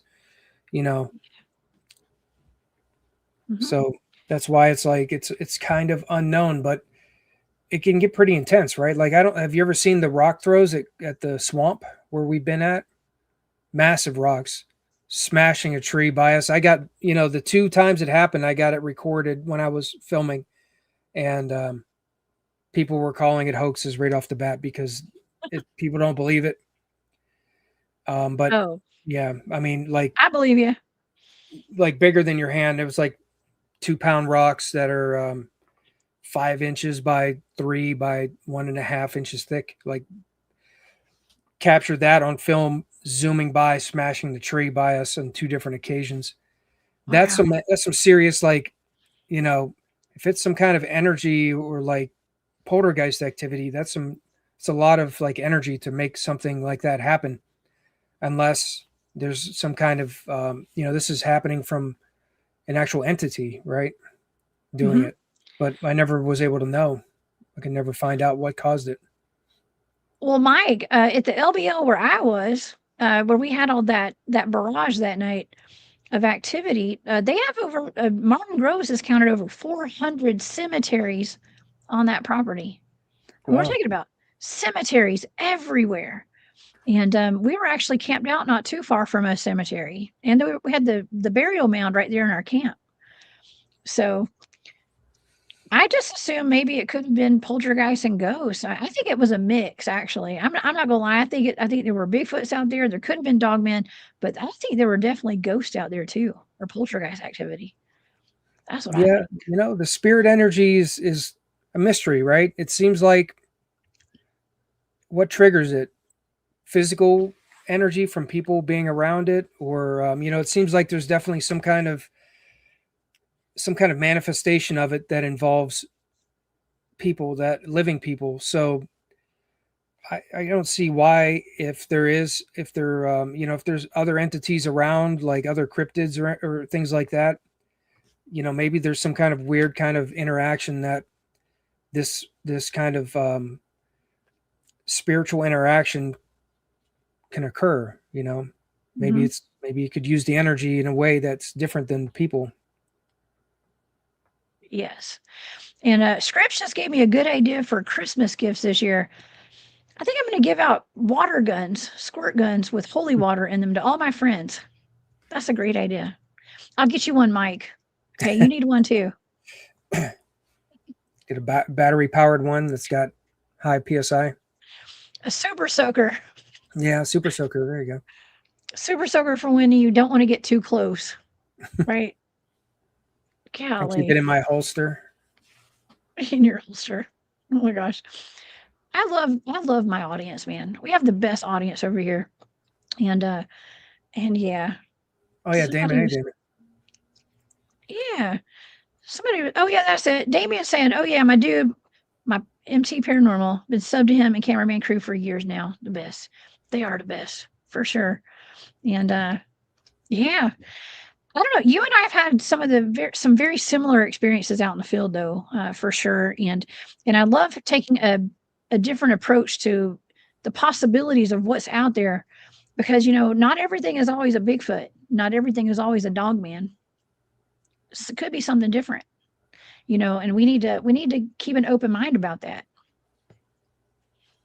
I think. Yep. Yeah. Oh, that's scary. LB says a lot of people don't realize that coyotes can climb trees up to a point. That's creepy. Wow. Yeah, that's really creepy. I didn't know that, but I have had someone that told me about a Dogman encounter that he had, where they would just look like little coyotes, and they weren't these big, muscular, werewolf-looking creatures. They looked like regular dogs, and they stood up on their hind legs. It's like a whole pack of them. I've seen my dogs run on their hind legs before, but it was once they got their first zaps with their wireless collars. When they got their first zaps like that, first time I ever seen a dog run on its legs before, on its hind legs only. Oh my God, that's terrible. Are you sure they weren't parading around as dogs? They're just skinwalkers. I don't know. Just saying. I don't know. I've been seeing those videos of the dogs that have human faces. Have you seen that? No, I haven't. Scary. I know. it's a little scary. Makes Scared you of wonder about AI that. is what I'm kind of scared of, from just trying to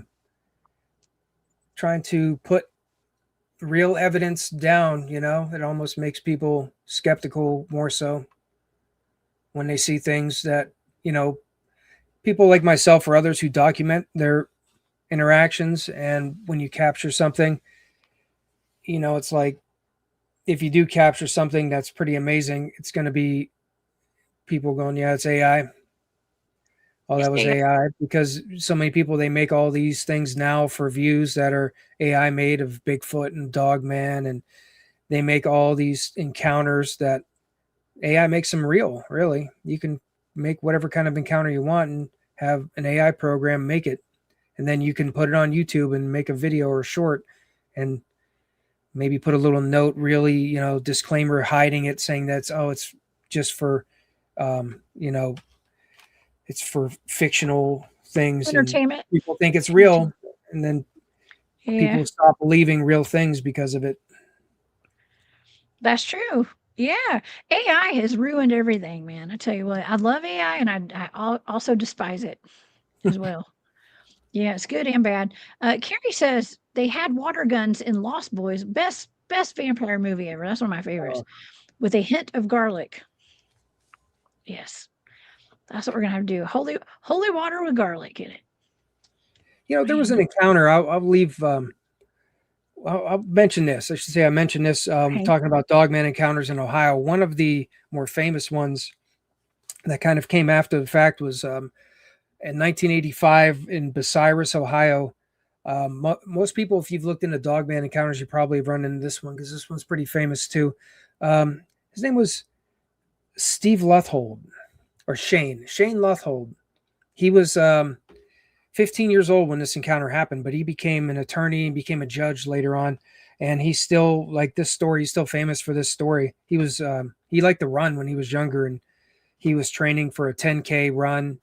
And he lived out by farms and was jogging a path that ran between cornfields.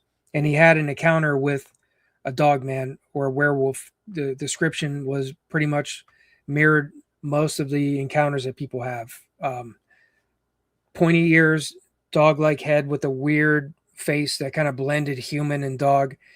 Smaller than its body. Its body was big. It was tall. It had like an inward kind of like hunch with its arms that were like way longer than, a person, with bigger arms and hands. And it ran with him down the cornfield for the last stretch, coming back for the last 2.5 miles.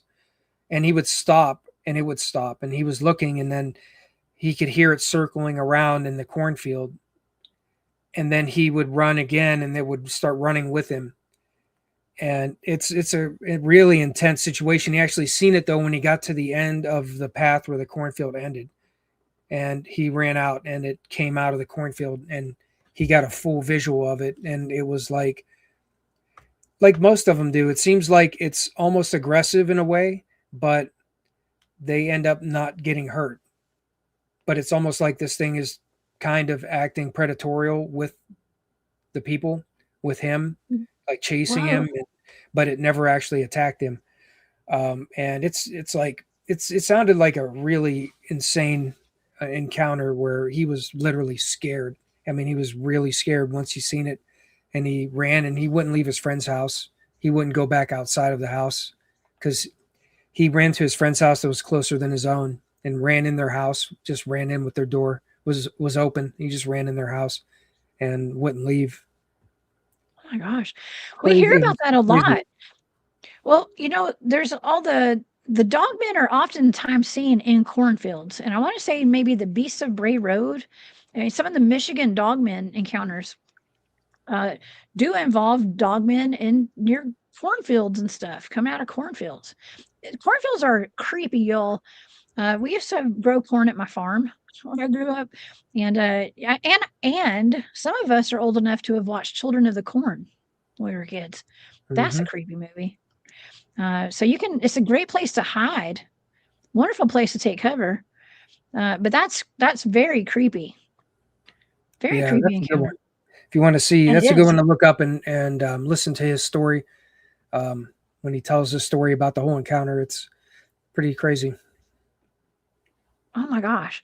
That Yeah, was we did Bucyrus. I'm not even sure where Bucyrus is really. Bucyrus. Is that where is It's in that out? Ohio. Is that which state? Is that in Ohio? In Ohio, yeah. It was one of the other more famous dogman encounters that have been documented in Ohio. Let's see, Ohio. Let me look it up. Dogman. B. Okay, let's see if I can find it. Okay, it's Bucyrus. BYC. It's Bucyrus. Bucyrus. Oh, that's kind of like Bucyrus. north, almost central. Huh. North Central Ohio, it says. Yeah, north central above Columbus. Okay. Well, I North. found some articles on it, and I think it was covered on a Vic Kunda show potentially. Let's see. Here we go. Let's pull this up. I'll put this up so the audience can see it. Let's His see. name is Shane Luthold. Okay. Let's see. Let me take this down and we'll pull the article up that I just found.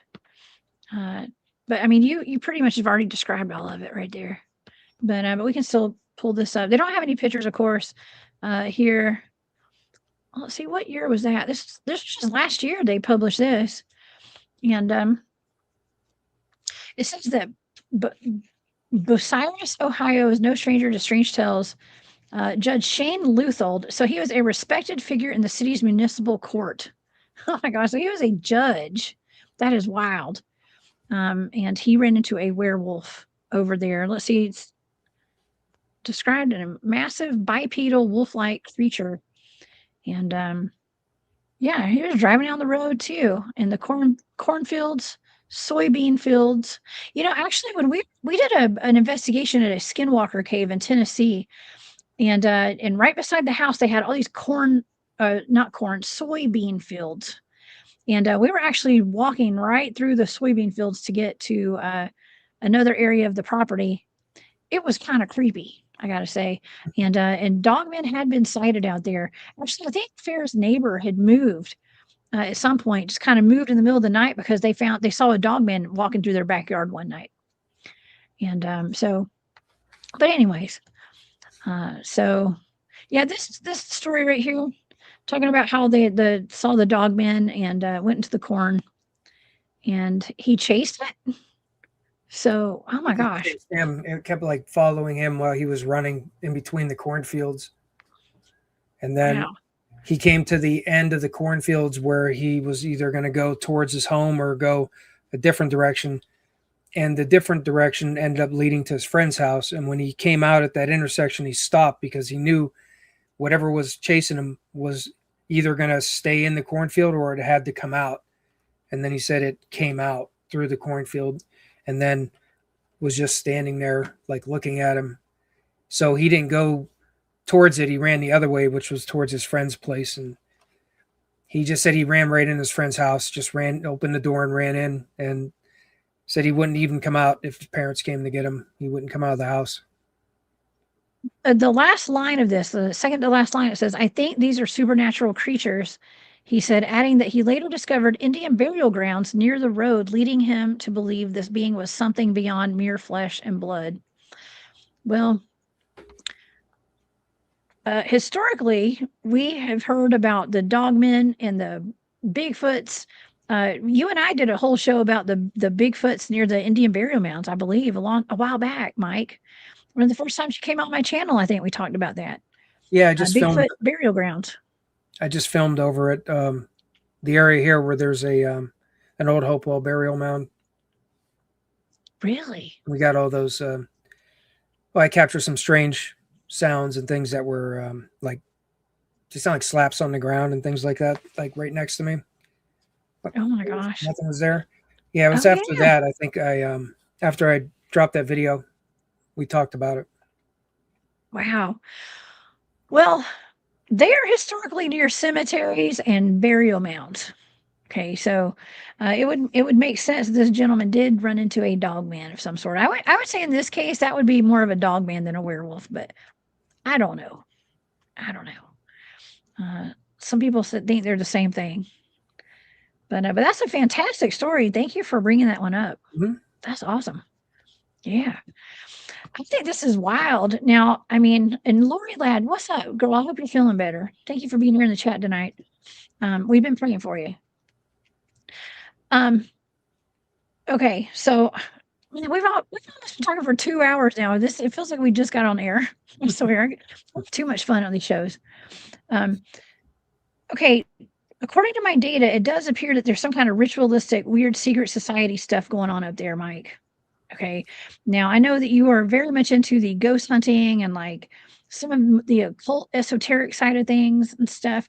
I mean, is it shocking to you that this might be going on, like maybe underground or, I'm not saying like national parks and stuff, but I've heard that, some of these areas, like the land between the lakes, there are rituals going on at those places and stuff. How do you feel about this?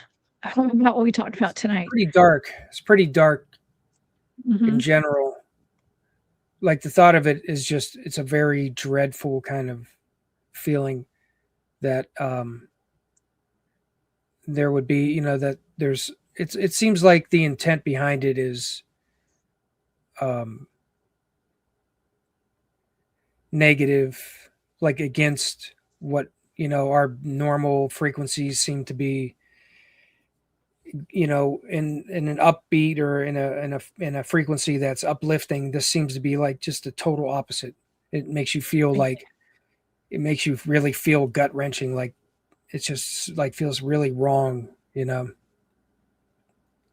feels That's wrong and dirty. it feels wrong, and and it feels like it's something evil. I don't know if that's maybe the best way to describe it, but I think that projects, that could project into places you're at, even from things that have happened, even if it was from before you were there or whatever. If you're someplace nearby where something like that has happened, I think that's why you might even pick up from some of the, the frequencies that were put off from some kind of ritual or event like that. Mm-hmm. Oh yeah. Well, and blood was a component in that data too. And like the blood magic and all the magic they were doing and stuff, according to that data. And we talk about like the hauntings and the battlefields and places, and the land requires blood comes up sometimes when I'm remote viewing these things. And yeah, it's just kind of dark. And I try to stay away from talking about super dark stuff because we live in a really messed up world right now. And things can be dark, but it's good to shine a light on it, I guess. And because the question always is, where are these things coming from and what are they? What are people seeing out there? And I think it's just, sometimes the answers aren't sunshine and rainbows. Yeah. There's not, they're not, it's not pretty. And there's a lot of very dark people out there that do stuff like this, to do these rituals and stuff. So I don't know. The more you know, right? Need one of those rainbows that in the shooting star that goes across the screen. The more you know, y'all. But anyways, I think this has been a pretty fantastic show tonight, Mike, and I do appreciate you being here. No problem. With Always me. good to visit and talk. Thank you. Man, you're always welcome to come back anytime too. And We'll have to do another live like we did last time, this last one. that was a huge hit. That was a huge hit. My audience loved that so much, and I did too. For sure. Yeah. Do you have plans to get back out in the woods soon? I don't have anything set. I do have another investigation scheduled. I'm going back to Prospect Place Estate over here in Ohio. I think it's Galion, Ohio. That was a place that was a sanctuary. They were involved in the Underground Railroad. They were abolitionists that owned it. a lot of history there. I visited once before, and it was so full of voice phenomenon. It was insane. Some of the most interesting ones I've captured, I got there. So I'm going to be revisiting that place next month. It's probably a couple weeks, actually. It's early next month. But I'll probably be visiting. I'll probably get with the cameraman and we'll go and film here sometime soon. But yeah. You're always out in the woods or in a mortuary manor. What in the heck is mortuary manor? Tell me about that. I'm actually kind of scared to watch that. Well, it's a place over in Toledo. That's right in Toledo. It's Ohio's oldest morgue. There was a family that owned it. The building itself was built in late 1800s. And before it became a morgue and kind of combined, there are different addresses that are part of it. And there were a few suicides there that are documented that happened, strange ones with the method and things. It's weird. So there's some older history that's kind of disturbing from the past before it became a morgue. And then it was a morgue for 100 years. And they just recently, like their last funeral was June of 2025. It had just become a museum now. It's a museum. Oh. And they open it up for paranormal investigations. And that's less than a year old that they've been doing it. So it hasn't really been explored by too many groups yet. So I was kind of excited to get in there when I did. And I had some very interesting things in the morgue and in the basement. Some strange things happened down in there, and I captured some really interesting things being said through the spirit box. Said my name once really loud, which was really cool. Freaked out. Stacy was with me. She got freaked out when she heard it say Mike real loud, like you heard a man just say, he like yelled Mike, like sounded like he came right through. And a lot of other just, I mean, I heard some of the messages that come through, like gave me chills. I heard a woman laughing, sounded really, really evil laughing. And then you hear her just say, "We're dead." Like she laughed, like she's like, "Ha ha ha, we're dead." And when I heard that, I was just like, whoa, I'm like, that is crazy. And you hear some of those things come through and it just makes you wonder what's on the other side and what's going on. And why are they hanging out in a morgue still or a mortuary? Yeah, why they're coming through where they do. I mean, it might not even necessarily be the morgue. It maybe, that's part of the thing. I keep trying to see if there's a connection with the places where people have part, I guess you could say it's like a partial place of rest.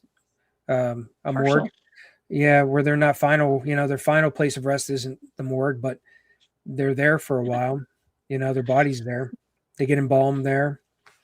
Well, I gotta make an observation. I am glad they turned that into a museum and not somebody's house.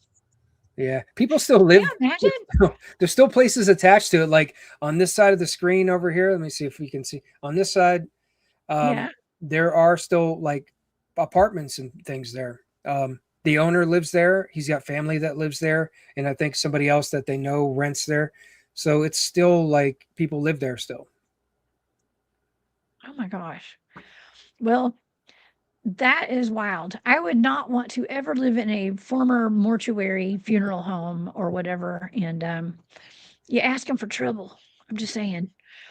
For sensitives like myself, like I couldn't handle the energy of that. I don't think. Yeah. Yeah, that would suck for my kid too. I couldn't do it. I don't know. Says the girl who chases werewolves for fun. Yeah, I keep it out of my home. I don't use any of my devices in my house or try to communicate in my home. I I edit and go do everything at home on my videos and everything. So I do kind of like analyze evidence, but I don't like actively try to communicate when I'm at home. That's always been a boundary I have. Mm-hmm. Same. I gave all my ITC devices away and my REM pod and all that. I just gave it away. I didn't use it. I don't know. Has anything ever followed you home? I think we talked about this. before? Well, that's hard to say. I wouldn't be surprised if there's parts still lingering, attached to me, hanging on.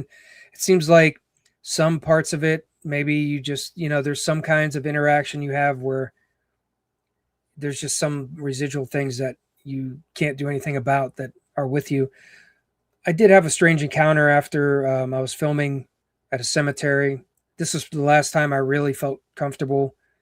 I'm not even sure if I'd say I felt comfortable when I was filming there, but I kind of stopped filming at cemeteries after this experience.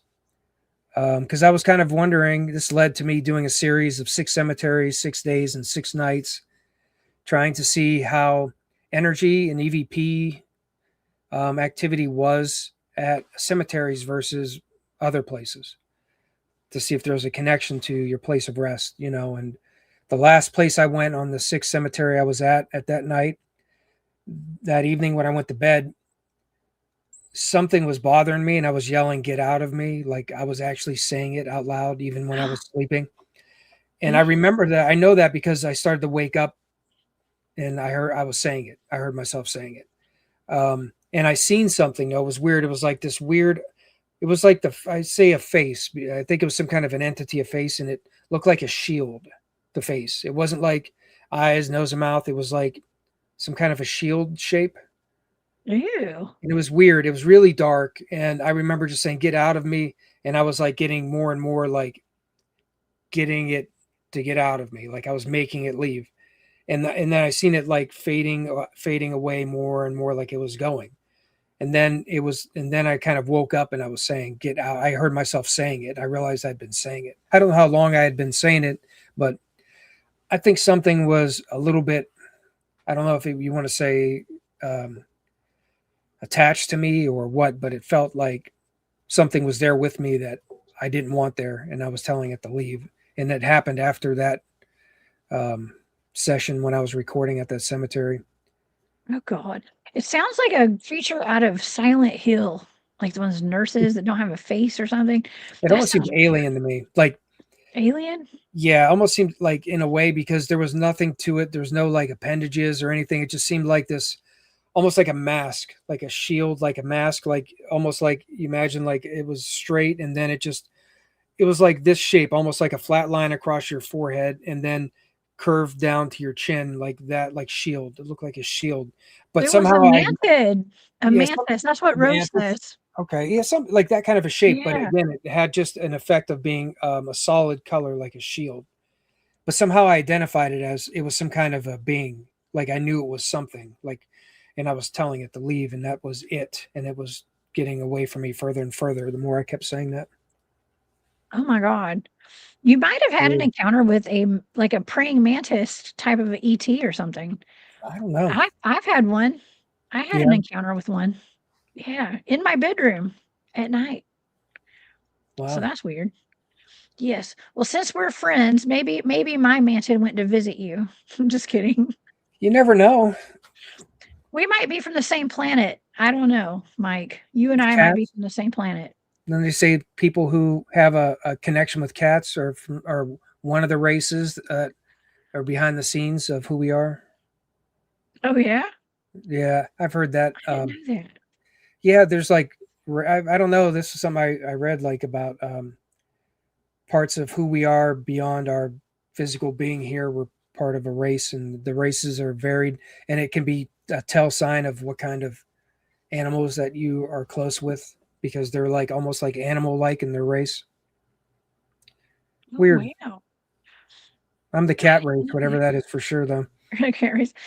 I must be the dog race. I just have dogs and stuff. So I don't know. Maybe I was a dog in my past life, a dog woman or something. They say that dogmen too. I mean, I've had people on my shows from secret space programs claiming that they had been in spaceships with dogmen before. They said so. I don't know. It sounds a little out there, but I've also had people from the Dogman Project that came on the show saying that they had had reports of spaceships landing and dogmen coming out of them too. So I don't know. We live in a wild and wacky world, Mike. We Seems really like do. there's a lot of information coming out about aliens and alien crafts too. Yes. So who knows what more might come out about who's been watching us and who's with us. Who walks among us, actually. Yeah. Yes. Yep. Here's one of my favorite aliens right here in the chat. What's up, Renee? Thank you for being here. One of my, are you a mantid or a dogman? I don't know. I haven't decided. But anyways, man. Okay, when is Mortuary Manor coming out, Mike? When are you going to premiere that one? I'm hoping it'll be this weekend. I'd say there's a good chance it'll be this weekend.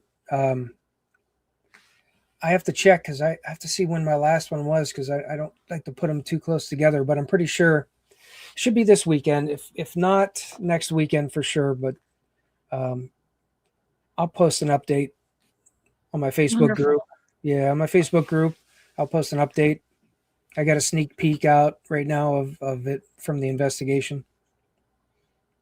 Okay, awesome. I'm going to show the audience your YouTube channel so they can go subscribe. I want everybody to go over to MT Paranormal Live and subscribe to Mike's channel, y'all, and stay updated on all of these adventures that you go on. Mike, you go on a lot of adventures, and thank you for posting all that. You bring the audience out there with you. Yeah. And it's awesome. I love getting into your lives and getting to interact with you while you're live doing your investigations. That's one of my favorite things. I love that. Yeah, live streams are always great. The only thing that is it can be rough out there is when you run into service sections that aren't that great, because the people watching don't realize that we don't know. We'll be recording it live and the signal will come and go and we can't tell. And then you'll see it was garbled up.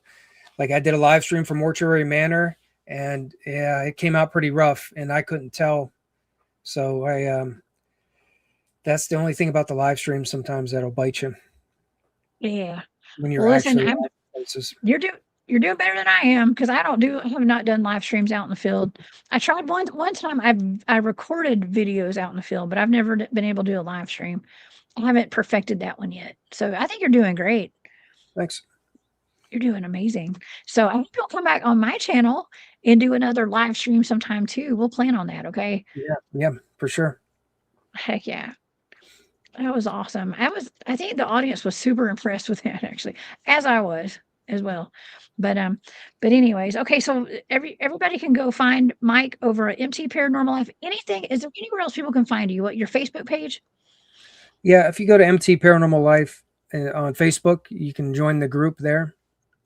I do have Instagram. You could find same MT Paranormal Life on Instagram, and then of course the YouTube channel. That's where I post the videos. And Instagram and Facebook are kind of like just like promotions, the shorts and things like that. But Facebook group is different. I do post extra evidence on there, like photographs. Sometimes I take extra pictures, full spectrum photos and Polaroids, which I just got from Mortuary Manor and posted them on the Facebook group.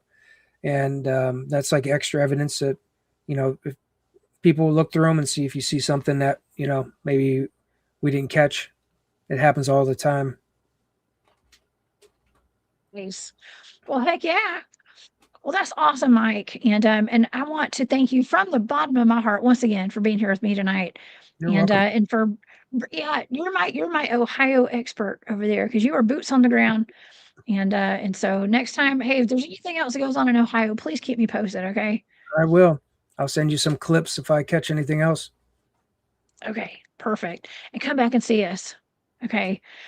All right, y'all. Well, I hope everybody enjoyed the show tonight. I know the data got a little bit dark tonight, but we like to shed light on the weird stuff that's out there. And don't live in fear, y'all. Live in awareness. Know that there's a lot of darkness out there. But just be aware of it. Don't be scared of it. Okay. And also, y'all, please come back and see me on Saturday night. Barton Nunley and his wife Letitia will be here as my guests on Saturday night. That'll be after my Bigfoot town hall in West Georgia. Please come out and see me. I saw Candace will be there. Angel will be there. I've got a lot of my research friends are going to be out there. It's going to be fun.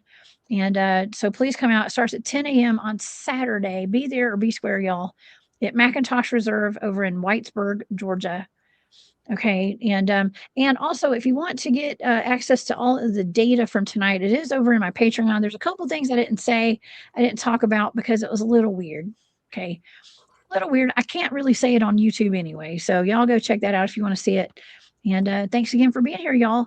Come back and see me on Saturday. Go subscribe to MT Paranormal Life, and also thank you to everybody who gave super stickers tonight, as well. Nathan and Angel and Bobby Singleton. Thank you for gifting those memberships. And whenever I go to Oklahoma to go see Gary Spikes, we'll let you know. Okay. All right. Well, listen, let us know when Mortuary Manor comes out, Mike. And we'll see y'all next time. Everybody have a great night. Uh-oh. Hold on. I can't find my buttons. Keep hitting the wrong button. Hold on. All right, y'all. Have a great night. Bye, y'all.